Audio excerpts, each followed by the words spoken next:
Alrighty guys, I'm going to give something a go here. I got my 2012 Ford Focus S 2.0 liter 5-speed manual. We're going to be doing a coolant change today because I currently have the orange stuff, and after watching a video on the pros of using the new Ford Motorcraft yellow coolant, I am going to swap over to that. So we're going to go through the steps on how to complete the job and see how well it goes, and I'll let you guys know. But let's get this job started. Now, as far as equipment goes, the only tool you really should need would be a ratchet with a T30 Torx bit on it. That's for taking off the little splash guard underneath the car.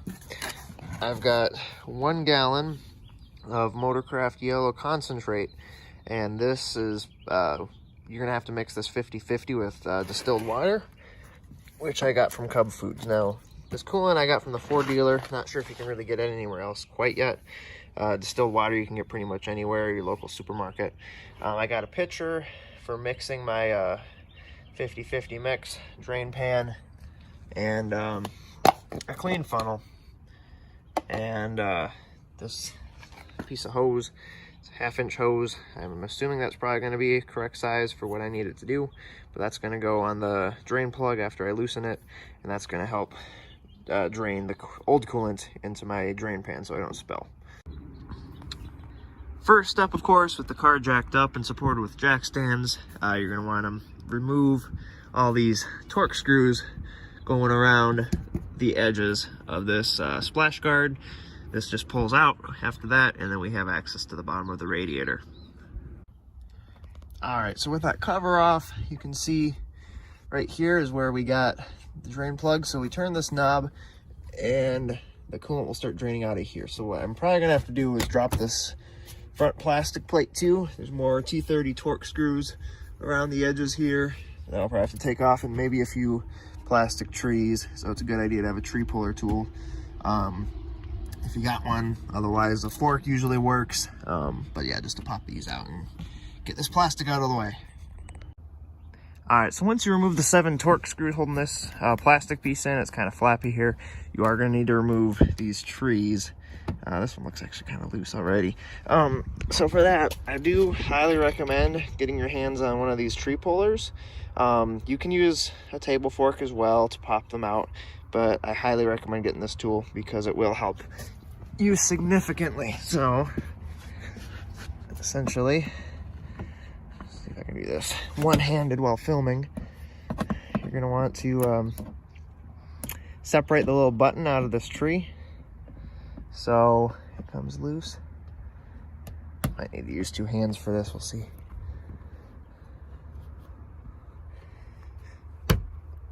But you guys see how it works. The tool in here, and you pop that button out, and then you can pull the tree out. Here we go, perfect, got it, like so. Pretty easy. So that's how you remove the trees with the tree puller.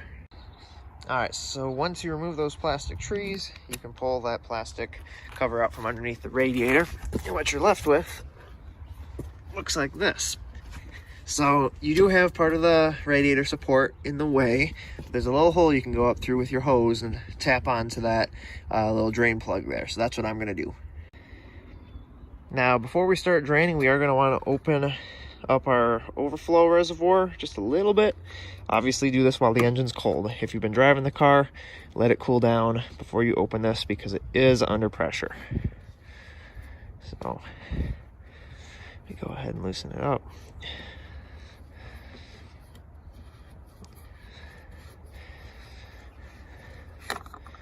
You can leave the cap on, just make sure that it's breathable. Then we can go back underneath with our 1/2-inch hose directed into the drain pan. Watch your head. We're gonna go ahead and open up the drain, which I might need to use a little flathead for because this is on pretty good.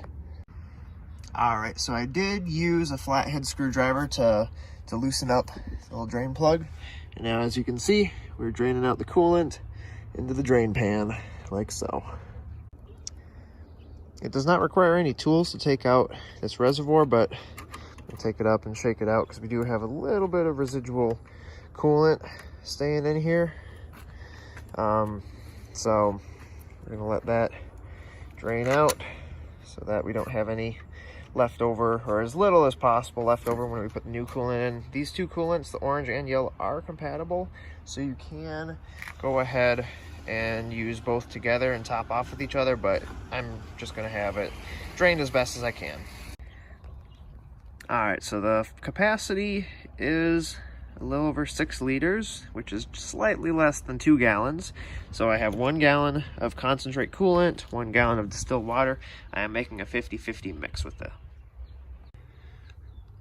All right, now that the coolant is done draining, we can go ahead and snug up our drain plug again. Nice and tight. Go ahead and wiggle the hose off, and we should be all set. Let's start adding the new coolant. All right, so I got my large clean funnel on top of the overflow reservoir and my 50-50 mix. I'm gonna start pouring it in. All right, so that only took a little over a gallon. So there should be more room in here. I'm gonna go ahead, put the cap on just gently to prevent splashing, and we're gonna go ahead and start up the vehicle and continue to bleed the system. So what this is gonna do is it's gonna push the coolant through the heater core and everything with new coolant and using the water pump. So we're gonna go ahead and start it up. Obviously make sure the car is in neutral, clutch in, go ahead and start it.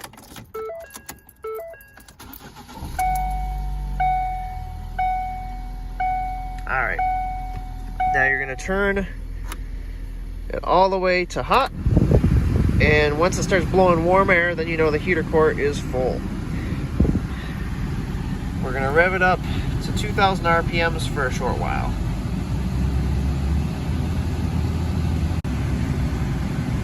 Check the coolant reservoir is necessary and make sure that the heat works. You can rev it up high for a short while just to make sure you're pushing it through everything, and then again hold it around 2,000 to 2,500 RPMs just to make sure you get all the air bubbles out. But you should be feeling nice hot air coming out. I like to take my foot off the gas too and make sure the air still stays warm, which it does. So with this drain method, we still have a little bit of orange coolant mixed in with the yellow, so you could have flushed it a little bit better. However, they are compatible coolants and it's not a big deal if they are slightly mixed. So yeah, well, I mixed the rest of the coolant and the water together, so now we do have a 50-50 mix in case we do need to top off, because we only actually got about a gallon out of the used coolant, so that's all ready to get taken to the recycling center. But yeah, so that's how you do the coolant flush and refill on a 2012 to 2018 Ford Focus with the 2-liter 4-cylinder GDI engine. Verify that the cap is tight, and it is. Then we'll go ahead and put this front splash guard on and the rear splash guard that goes under the oil pan, and then you're all set. Car is put back together, take it off the jacks, and let's go for a drive. Huh? What? Tornadoes? Where? I don't see tornadoes here or here.